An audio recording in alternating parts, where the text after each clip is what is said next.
Avec Renault 4 E-Tech, en tant que designer, on a souhaité faire revivre une icône, une légende à travers un véhicule 100% électrique, à la fois inspiré et très moderne. La Renault 4 d'origine, sa raison d'être, c'était le côté très pratique, la fonctionnalité, la polyvalence.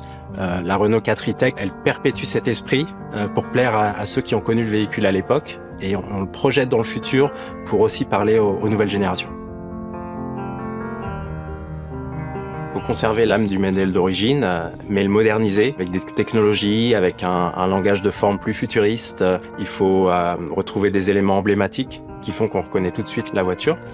Il ne s'agit pas de copier strictement les éléments de la voiture historique, c'est plutôt de retrouver l'esprit, l'effet. Par exemple, la calandre horizontale que l'on a dorénavant allumée sur R4 avec la légère inflexion dans la partie basse pour lui donner plus de caractère. Je pense aussi au phare rond que l'on a tronqué sur le haut et sur le bas pour avoir un regard plus affirmé. J'ai d'autres exemples en tête comme la vitre en trapèze au-dessus de la roue arrière et découpée par la porte en diagonale, les feux en gélule à l'arrière. C'est plutôt réactiver des codes de manière ultra moderne.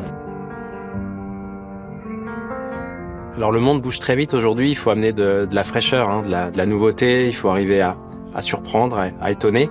Donc on apporte beaucoup d'innovation, de technologie. Faut se poser des questions au niveau de l'aérodynamique, arriver à rendre nos véhicules électriques les plus aérodynamiques possibles pour gagner en autonomie, réfléchir aussi au process de fabrication et aussi à notre manière de dessiner. Avec Renault 4 E-Tech, on a un taux de recyclabilité globale des matériaux de 88%. On a 100% de tissus recyclés sur les sièges dans les versions techno et iconiques. Je parlais tout à l'heure de notre manière de dessiner.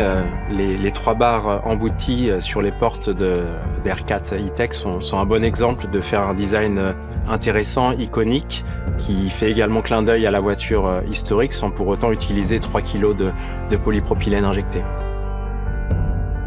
On est tous très fiers du travail fait sur R4 E-Tech, un vrai travail d'équipe. Ça a été très intéressant de réinventer une icône comme la Renault 4 historique, travailler sur les éléments emblématiques et les moderniser.